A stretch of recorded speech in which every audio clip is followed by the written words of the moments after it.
Welcome back and welcome to the One More K podcast. We're on episode number 48. My name is Markus and we have Ned also here with us. He is in Kuwait. Good afternoon, Ned. Good afternoon. I went for a beautiful run this morning in Kuwait. One thing I've learned, no matter what country you're in, you go for a run, it always looks beautiful. So good afternoon from Kuwait. Wonderful. And the special guest today is an old friend of the show, Michael Dhulst, the co-founder and CEO of SuperTri. Good afternoon, Michael. Good afternoon. I also had a run, a less exotic location in -1 degree in London. So, but still outside and still going. Wow, you guys make me feel bad. I'm in Austin, Texas, and I have not had a run yet. But I got injured playing soccer or football, so I'm a bit damaged. But that's fine. Michael, you had quite a career, and today's show is less about trail running and running. It is more about the other sport called triathlon that's super big, of course, in endurance sports. And who's better to talk about this than you, of course, given your career in this event series and being yourself a triathlete as well. But before going there, I saw on your CV that you actually were in China for a very long time working for a German car manufacturing company. That seems exciting, but how did you get from there to triathlon? I'd like to think that triathlon is more exciting than German car manufacturing. But yes, that was also very good times. Actually, I mean, my story and my affair with triathlon started well before that. So, I mean, I think being originally from Belgium in 1996, there was a Belgian gentleman by the name of Luc van Lierde who won the Ironman World Championships. And that inspired... I mean, that was obviously big news in Belgium. We have an affinity with endurance sports, right? We love cycling and we're pretty good at that. So, I mean, here was a new endurance sport that we're suddenly pretty good at. So I started doing my first triathlon back in 1996 and actually loved it from the beginning. So continue to do swimming, biking and running, probably a little bit less swimming, a bit more biking and running since then. But indeed, I was following a career going to university. I had a first job with Volkswagen, first in Wolfsburg. They sent me to China, which was a very dynamic and a great environment. Ultimately ended up being 20 years in Asia, so I hung around for a bit. But did 10 years with Volkswagen in China.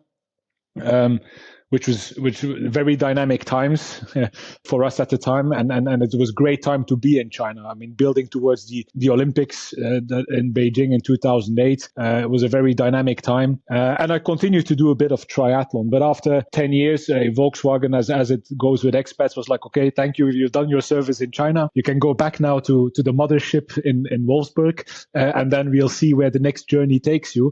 And I said, well, let's give it a small break. I'll take a sabbatical if that's okay, and I'll spend some more time doing triathlon. And actually, my ambition was I take 2 years off, try to qualify for the Ironman World Championships, and then go back to Volkswagen because I actually very much enjoyed my time and working in the car manufacturer. But ultimately, just training and trying to qualify was not enough, and it developed into where I am today. So it is, as you say, and we can talk a little bit about the history of triathlon. I remember when Luc van Lierde won, and it was, to me, the start of the Europeans really starting to dominate. I mean, they carried on the Germans from Norman Stadler, and then even Frederick van Lierde, who tried to get there. But what is it, do you think? You mentioned that, is it all from cycling? The Belgians, obviously now in backyard and Ironman and so many things, the Belgians really have built this amazing reputation.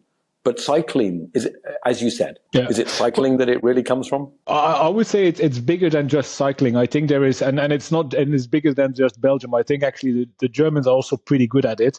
It's just that there's a German word for it. That's called Leidenschaft. I think Markus will relate to that, right? It's just the sweet bitterness of pain of endurance sports that people love, right? And ultimately, I think triathlon also the fact that you change, right? I struggle with a bit of an injury.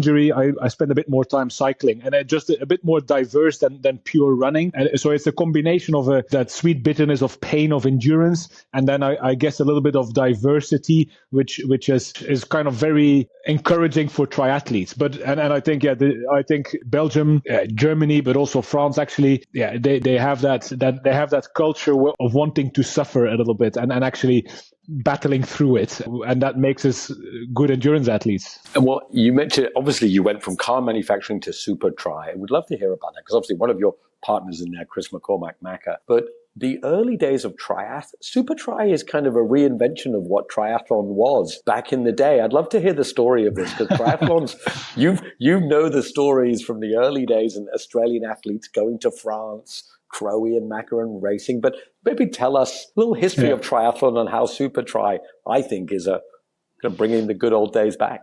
Yeah, well, I mean, a little history of triathlon. I mean, I think triathlon started obviously with the longer distance, right? I think the Ironman was the original triathlon, although there was a movement out of San Diego where they used triathlon as kind of cross training for running, right?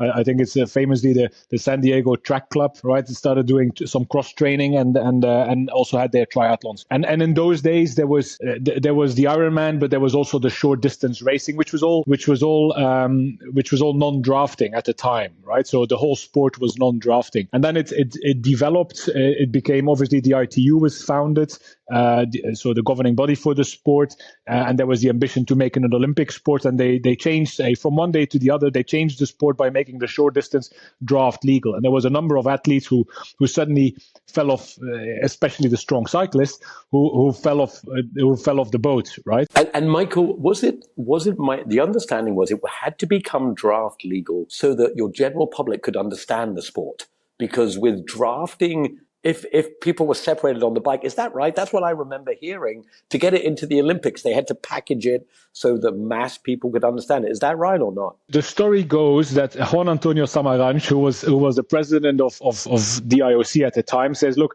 this is all right, this sport, but if you want to make it exciting, let's do small loops that they do multiple times, right? And that, right, I mean, whether it's driven by we don't have to close roads for a long time, or it becomes a bit more spectator friendly and a bit more television friendly. But ultimately that then led to, okay, let's do small loops. Drafting becomes pretty much impossible. Or non-drafting becomes pretty much impossible, and that was then the birth of the Olympic distance. Yeah. So it's definitely, I mean, it changed the sport. As I said, there was a couple of athletes who basically abandoned the sport because ultimately they were not competitive anymore, especially all the strong bikers, right? And I think in the early days when it was non-drafting, you had guys like Lance Armstrong who was into the sport, etc. Right? So there was a lot of cyclists who were in the sport and then kind of tried to transition to becoming professional cyclists. But it also meant that, if you weren't swimming in the front pack, once it's draft legal, if you're not coming out with the front pack, if your swim was just off by that little bit in draft legal, it's over. Yeah. And I think the sport has matured a lot since then, right? I think back in the days of Macca, etc., I mean, it was hard people who were just tough and kind of good at a little bit of everything, whereas now it's true professionals, right? I mean, Macca tells the story where after trying to go back to short distance, jumping in, he comes out of the water, starts swimming, and ultimately everybody's already there a few meters in front of him, and the sport has basically moved on, right? So indeed, like now it's a sport where you need to be a good swimmer. You can't miss the front pack, right? And then of course you benefit from your bike skills because that becomes a very dynamic environment with strategies and attacks. And yeah, you have to be a solidly good runner. If you don't run under 30 minutes 10Ks, forget it. You're not going to be on a podium anywhere. A name has been dropped now, I think 4 times, Macca. Yeah. So why don't we just quickly talk about Chris McCormack, his real name, and how he relates to Ironman, also SuperTri, because I think he's an important figure in all of this. Yeah.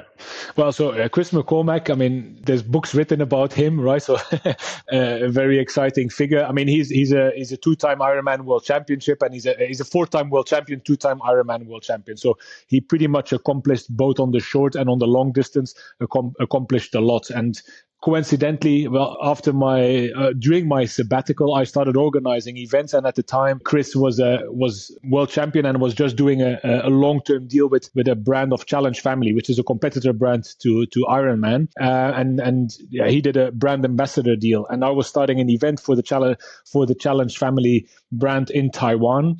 which is now one of the top 10 biggest events in the world. And I said, okay, if I want to establish this brand here, there's nothing better to do than to bring the most famous triathlete and the most accomplished triathlete to Taiwan and start and start with a bang, right? So that's where I met Chris, and from there on we've been involved in multiple different projects in triathlon together.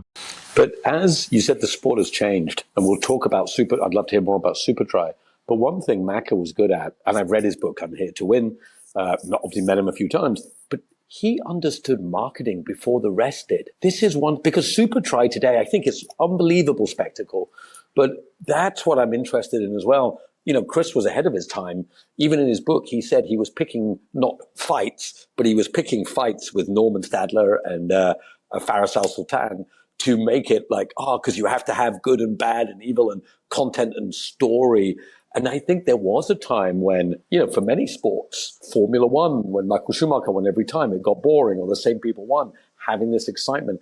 You've created races. How much has it changed that the story is as important as the win, I suppose? I think the stories are extremely important. I mean, if you look at sport in general, right? I mean, back when I was young, people watched the game, whether that was a football game or you watched Formula One. That's what you watched, and that's pretty much the only thing you really knew about what is happening in the life of the athletes or in the lives of the team setup, right? Now, I think with the Netflix documentaries, etc., everybody almost knows more about what's happening in the life of the athlete and sees less of the game, right? So it's almost flipped upside down. But if I dial that back to SuperTri, ultimately it goes back to what I was describing. I mean, it's inspiration first, right? Our vision is to say, look, we wanted to inspire the competitor and everyone. And I take my own journey, watching Luc van Lierde, that motivated me to make a change. My change was I'll become a triathlete, right? And ultimately, what we want to achieve with SuperTri, and also where I think there was an opportunity in the market, which was very much trending towards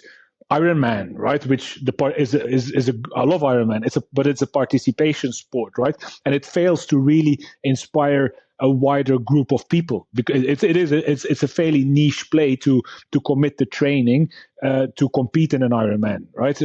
There's not many people who can do that. So we kind of said, look, what's the opportunity here? And Chris has done, I mean, he has raced every different format, and there was something similar to what SuperTri is, even still a little bit longer, that existed for a time in Australia. And we say, look, let's look at reinventing the sport. Let's change up the formats. Let's take liberties with that. Let's make sure that audiences come first, right? Audiences come first. So we need to make sure that formats, courses, there's always jeopardy. There's always something that can go wrong, right? Because ultimately that creates excitement. And we need to make sure that we have the best of the best racing over and over against each other time and time again, right? And then hope that leads to different results, right? And actually, now we're 6 years in.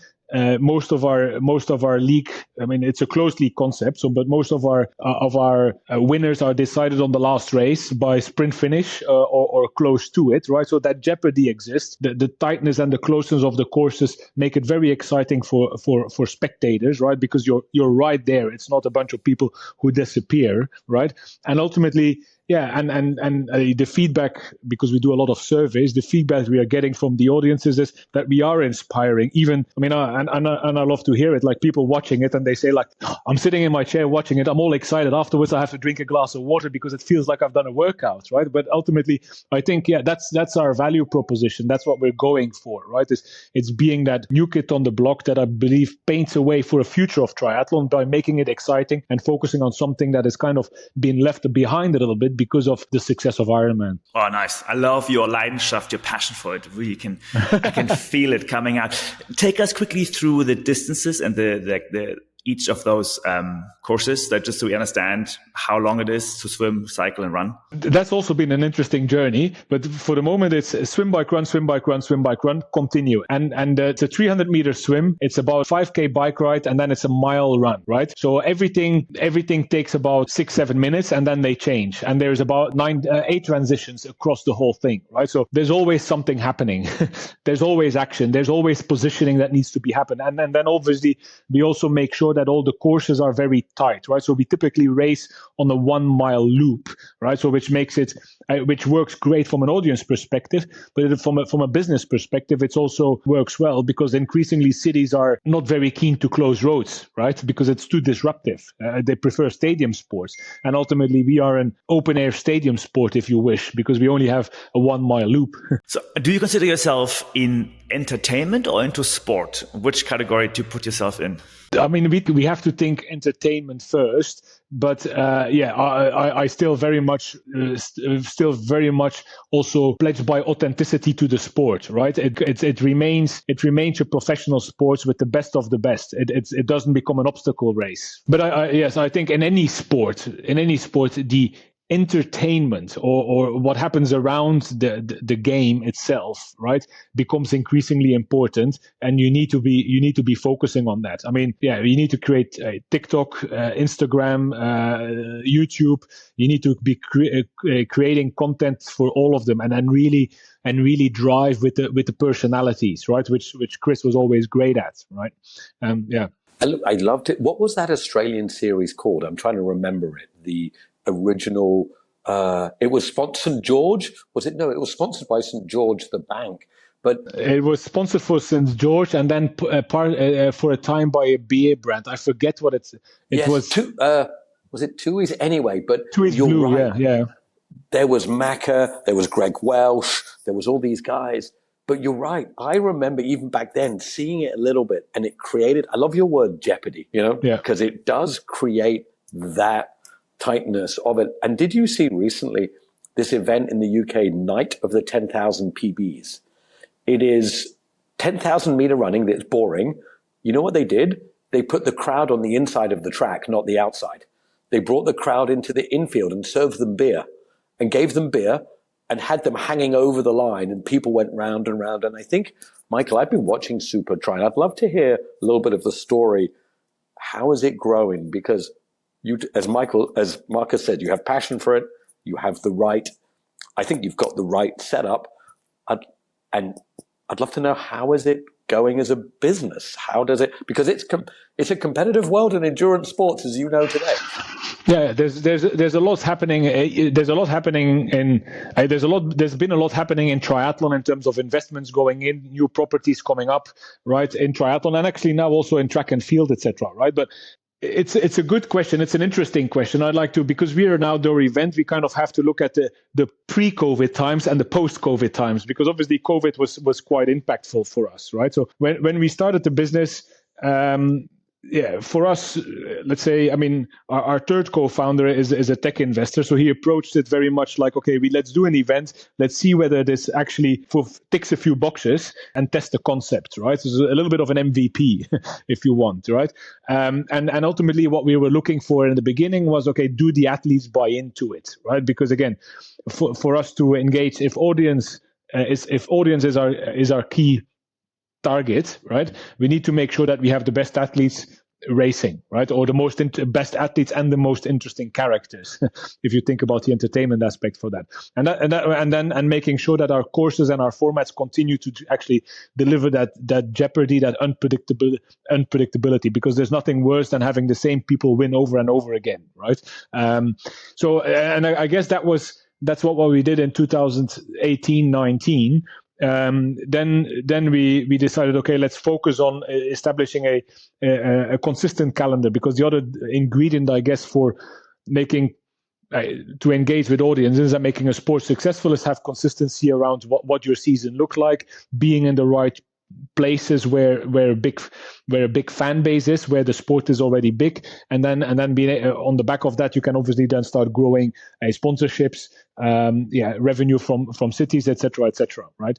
But obviously we took a little bit of a detour on that with COVID, and being a company that prides ourselves with innovation, we developed a new format which we call SuperTri E, which is the esports version of triathlon, which is basically in a very simple thing. It allowed us to kind of socially distanced do triathlon. So how does socially distanced triathlon looks like?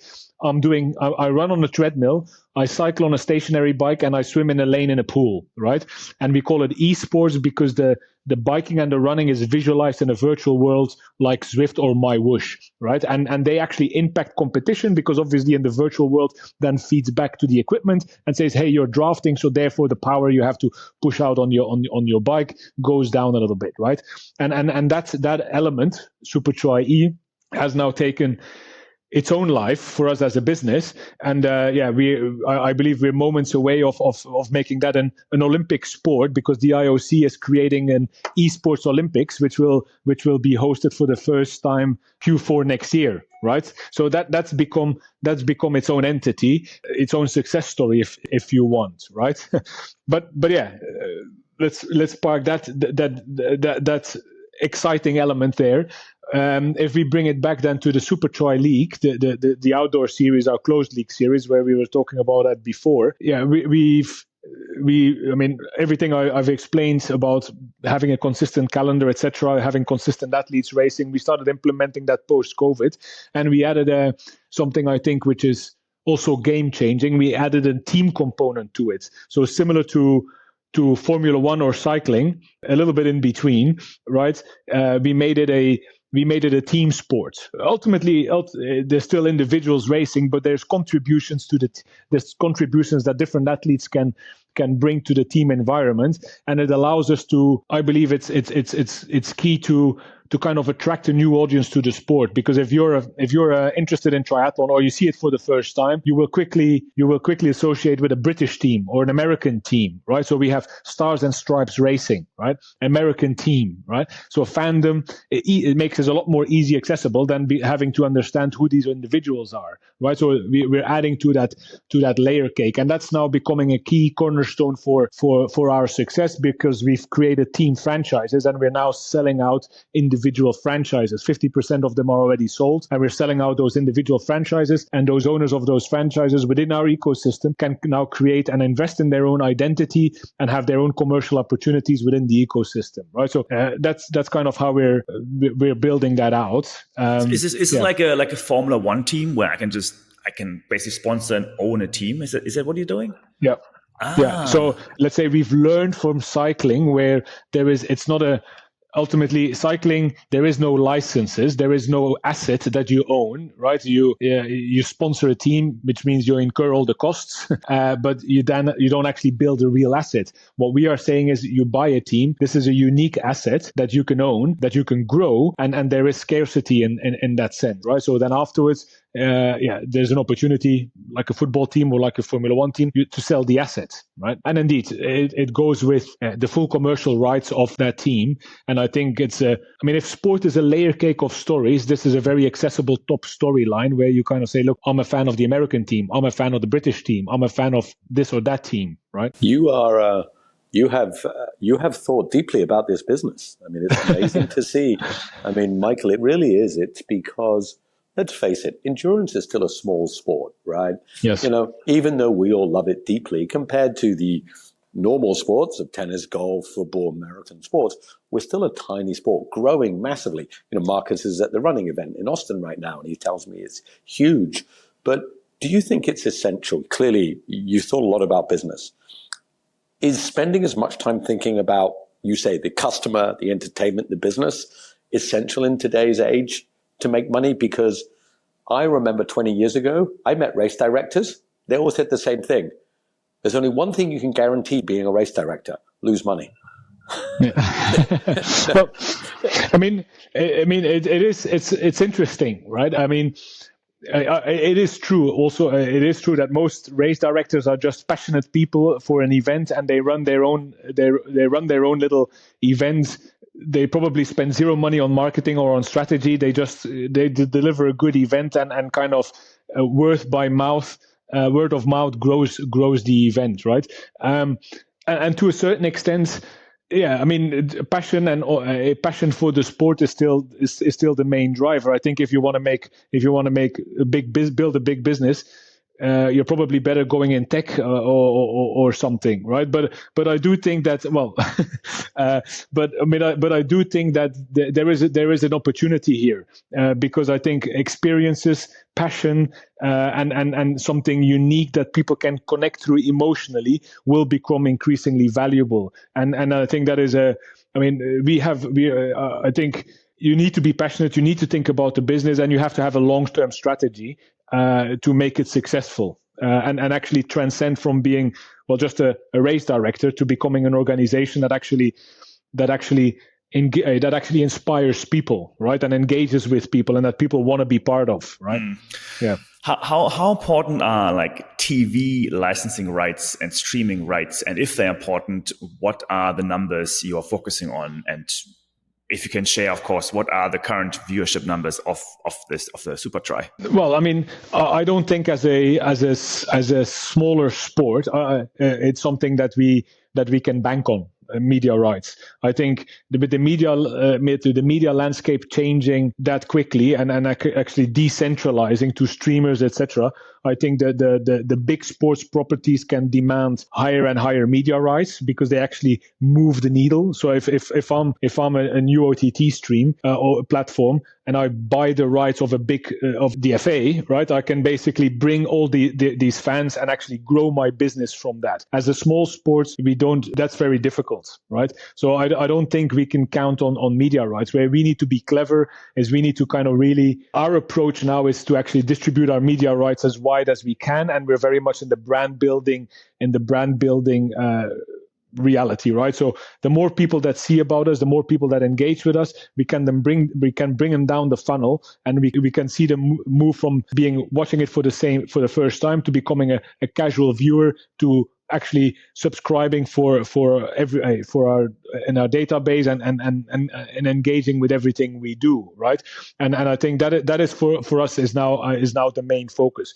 If that fan base grows deep enough, then I think there is a media play, but that is really a longer term vision. Right, that's then really a longer term thing and something that we don't really focus on as a revenue stream for the moment. Is media changed so much that in essence you don't need to go to the media, you can just go to Insta and TikTok and put it on there? Is that the strategy as well? Same, no different, right? Because ultimately they're still TikToks, or they're still Mark Zuckerberg's customers, right? They're still not your customers, right? The value is for us. The goal has to be they are our customers, right? They're not Mark Zuckerberg's customers that I pay Mark Zuckerberg to talk to them, right? That's not the play, right? I mean, ultimately what we need, what we are trying to do, and that's is engaging with them, and first through other people's platforms, whether that is the BBC, Eurosport, or TikTok, it doesn't really matter, right? But we're engaging with them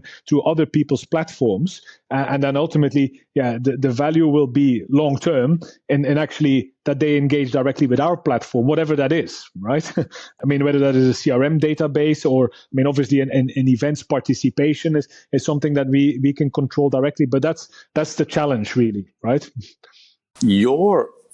I'm super interested in this because it's an area I'm thinking a lot about as well. Your customers are what I would call good customers, well-educated, fairly high earners, I'm guessing, right? Like triathlon, when it's sold.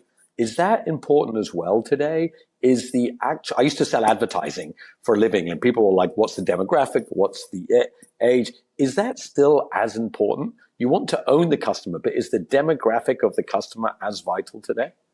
Yeah, definitely. I think, I mean, the reason that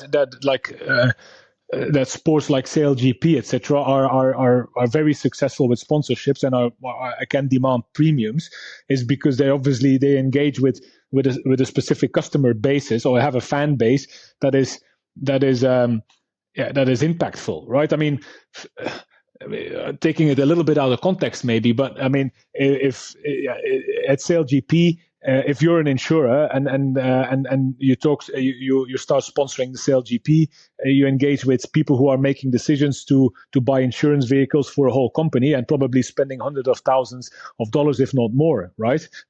So you're talking to that right group of people that making decisions on actually revenue on income for your business that actually makes a difference, right? You're not selling a pair of sneakers.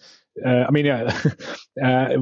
your margins are a lot lower, right? So indeed, the demographic is very important, and obviously we are looking at, we're looking at sponsors who engage with us that want to reach that demographic, which will probably not be fast mover consumer goods. I mean, Samsung will sponsor football, right? They will probably less likely be sponsoring Sail GP or triathlon as a business, right? So, so 100%, that's still very, very valid. But it's moved on in the sense that it's not just about logo exposure anymore. I think 10, 15 years ago, it was much more about logo exposure. Now it's about authenticity, right? So, we kind of look at it, and we have a defined vision of, let's say, we want to inspire the customer and everybody. We want to deliver excellence. We want to create meaningful experiences, right? And we have a couple of other things that move us as a business that we're committing to, and we're looking for businesses who are aligned with those key principles ultimately, right? And that then makes for a good partnership. So it's not just about logo anymore; it's about an alignment on vision and mission. Then logo becomes a part of it, but then it becomes also about data. How can you prove that you actually make impact to the bottom line, right? Because it's not just vanity. On the power of storytelling, I'm wondering, what kind of stories are you creating and pushing to your customers? Like, how do you create those stories? Because there's a wide range of stories you can create, from teams to individuals to locations. What kind of stories do you create? A very wide variety of stories is key, right? I mean, obviously for us, you have to kind of think of it. We are a platform, we are a stage, right? And the actors are the athletes, right? And ultimately, we try to create moments that are memorable and that spike people's interest. And then the opportunity is, like if you two have a legendary battle, right? Some people will like Markus, some people will like Ned, right? Now I want to know more than Ned, right? And then so you bring them down that funnel and saying, okay, here's what's going on with Ned, and that's what he's been battling with since that's what he's been battling it. That's what has been driving him, etc., right? So we drive it down to ultimately people. People want to see people, right? In today's world, that is very important, and I think for a fan base, that is our driver. Now, there's another element also. There's another case, and that's then the participants, right? The participants will want to learn something, right? And will want to do some. He will want to learn something, and he will want to be motivated. And the motivation typically comes from two things. Well, it's the inspiration, but it's also, am I doing it for a wider purpose, right? And that it goes back to values, and that's where we like a lot of the success in running or big marathons is running for charities, etc., right? So we're also very much aligning with charity, engaging with corporates, and saying, okay, hey, you can come and participate, and we do that for a purpose. And now you do your first triathlon, which is a challenge. We're guiding you on the journey. We're giving you knowledge. We're giving you inspiration, but you're also doing it for a higher purpose. So on the hard days, there's another reason why you have to do this, right? So there's again multiple stories. There always used to be a statement, and I think even Mackie used to say this: no one remembers second. There used to be the statement, right? No one remembers, but that's changed today because people want to know who comes last, in the middle, what their story is. And whereas before, media didn't have the space to tell all the stories because we only had a few channels, limited opportunity. I love that you think so deeply about stories. Yeah. It's such a good thing. What I always think, right? Our athletes are so polished, right? And triathlon and Macca has complained about that multiple times, right? But the athletes are too polite, right? They're too nice, right? And many times to the camera, they will present themselves as polite. Okay, I came second, but I did my best, and the first one deserves to win, right? But in behind, what actually drives them is, I wanted to win, and I hate him for winning, and next time I'll kick his ass, right? Whereas, so I'm always kind of saying to the athletes is like, what you really think, like, be friends behind the camera, but in front of the camera, don't be friends, right? Like, even exaggerate, put a little bit of sauce on it, what you're going through, right? But yeah. Macca's famous when he crossed the line ahead of Faris Al-Sultan and Norman Stadler, I think it was in Challenge Germany, stood at the line, turned around and had his watch and waited for the 3 or 4 minutes for them to come in and put in his watch. In Germany, I think. It was like, all right, man, I think you've made your message here. Yeah.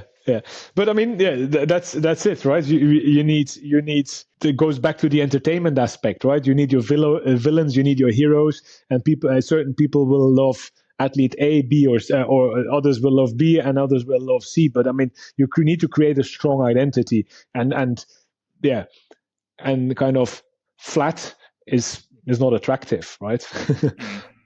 Switching gears a bit, maybe the last segment is the geographies, because also I think I see it exploding in different parts of the world. There's, of course, core markets like Germany and US and so on, but also like India is, I hear the triathlons are going to double or triple the next year. It's really happening. So where do you focus on right now, and which locations do you have the SuperTri series happening, and where do you going to go next few years? I mean, it's a very interesting question. When we started the business, we thought, okay, we are a global company, right? But there is actually no such thing as global, because ultimately it's a business, right? So revenue is important, and revenue comes from host cities and comes from sponsors, and actually there's very little global players that have a presence in a global market that actually need to spend money on sponsorship, right? So we've now pivoted towards being a regional player and making sure that in the regions we play, we have multiple touch points, right? So I give you, and actually, if you ask where are our key markets now, I think because triathlon is still an Olympic sport, for us there's a massive focus now on North America, right? We have 2 professional events in North America.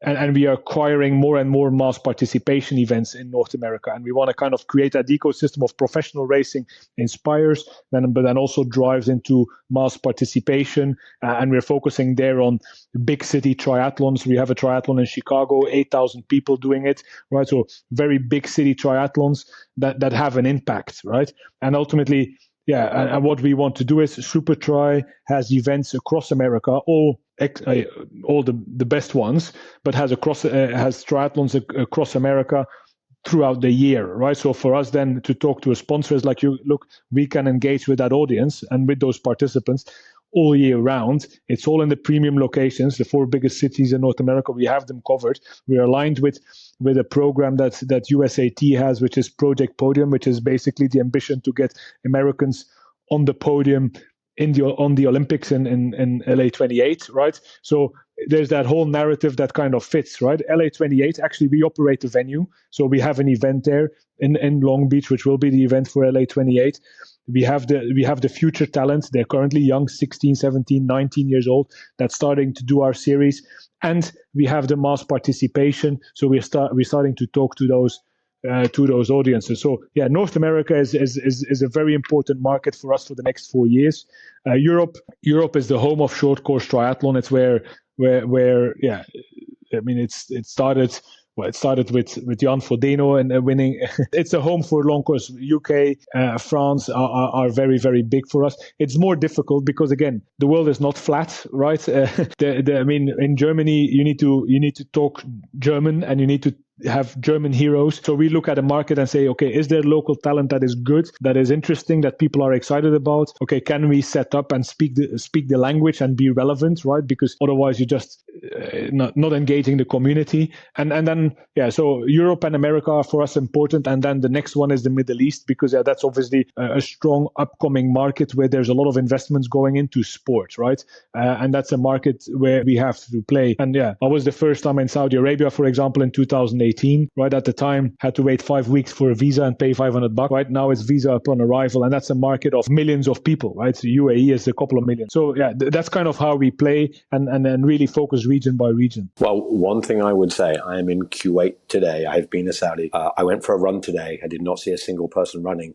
but as I run along the foreshore or the shore here, what I did see was Pizza Express, Burger King, Cheesecake Factory, And you may notice if you come back to the Middle East that the Americans have exported their, I'm going to say wonderful food, slightly tongue in cheek, but they have exported their food. And with people not running and eating American food, I think over the long term, endurance sports are essential here. And I know Bahrain used to sponsor. But look, I know we've only got 1 hour. We wanted to maybe wrap up one last question.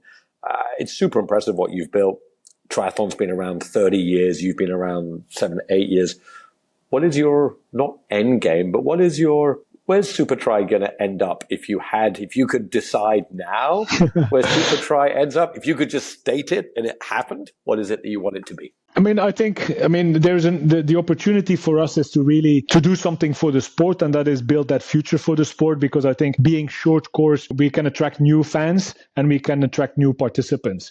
I'd like to be what Ironman is doing for the long distance racing, right? Providing a quality stamp and a high impact experience that people aspire to. I want to do that for the short course on the mass participation side, and I think there is an opportunity for us to on the professional side to kind of really integrate a calendar year round for short course racing, and I think that's and I think that is a very interesting value proposition to kind of really say here's an ecosystem of short course triathlon, both on the professional side and on the mass participation, and you kind of have a nice symbiotic relationship between inspiring, participating, and ultimately that and growing the sport. Love it. Wow, man, that's amazing. I think this is really inspiring as well, because I feel like triathlon is so much more developed as a business than, for example, other endurance sports, trail running,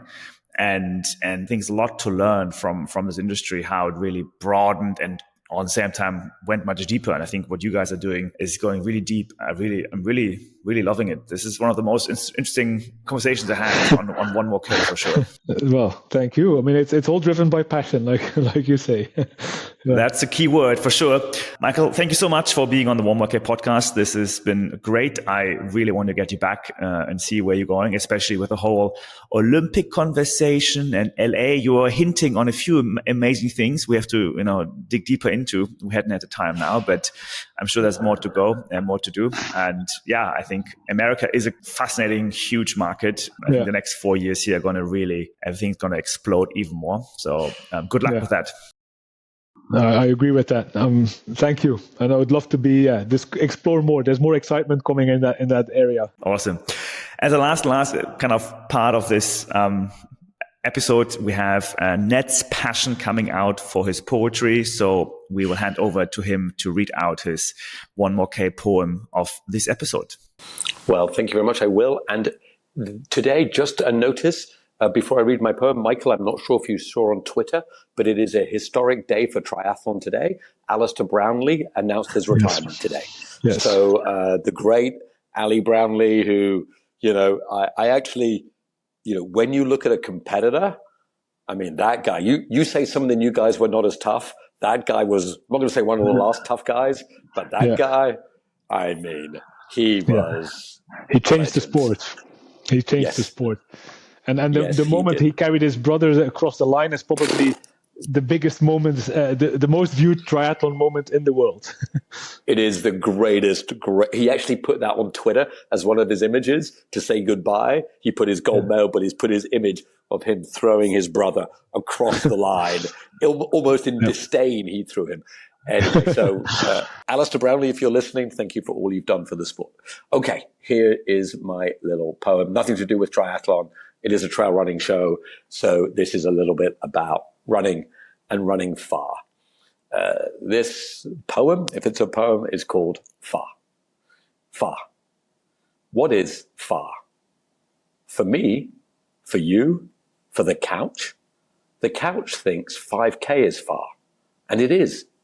5K is very far if you are on the sofa. But what about the runner who just did the Sri Chinmoy 3,100 mile race around a 0.6 mile block in New York? What is far for them? Is the earth big enough for them? For far? Because it is never far enough. Maybe my mind is weird, but it is never far enough. Enough already, I tell myself. If you never get far, where will it end? Do you just go and not stop? I want to run far, but I think I never will, even when I do. It won't be far enough. April 27th, 2027, I will be 60. I will be in San Francisco. I'm going to run 3,200 miles to New York, solo, unsupported. I wonder if that will be far. I already know it won't be. Because when I get to New York will feel close, even though it was far away when I started. And there it is. Nowhere is far. It's always right there, no matter how far you run. So get out there, run far, because the beauty is it'll never be far enough. Get out there, Ned. Wow, Ned, thank you. This has been also a very deep poem by you today. It's a good poem. Thank you very much, Michael. I appreciate it. As I've got older, I've got slower. Far is something I think about a lot, and I realized no matter how far I run, I want to run further. And it just made me think, because they just had the Sri Chinmoy race, if you know it, 3,100 miles around a 0.6 mile block. And I listened to the interview, and when he was asked, what did he think? And he said, I wanted to go further. And I'm like, oh my God. Yeah. Amazing. It's a state of mind. It's a state of mind, right? The mindset matters. Mind over body. Yeah. Thank you so much, gentlemen. Have a wonderful evening, wonderful afternoon, and speak to you soon. Thank you. Appreciate it. Thank you.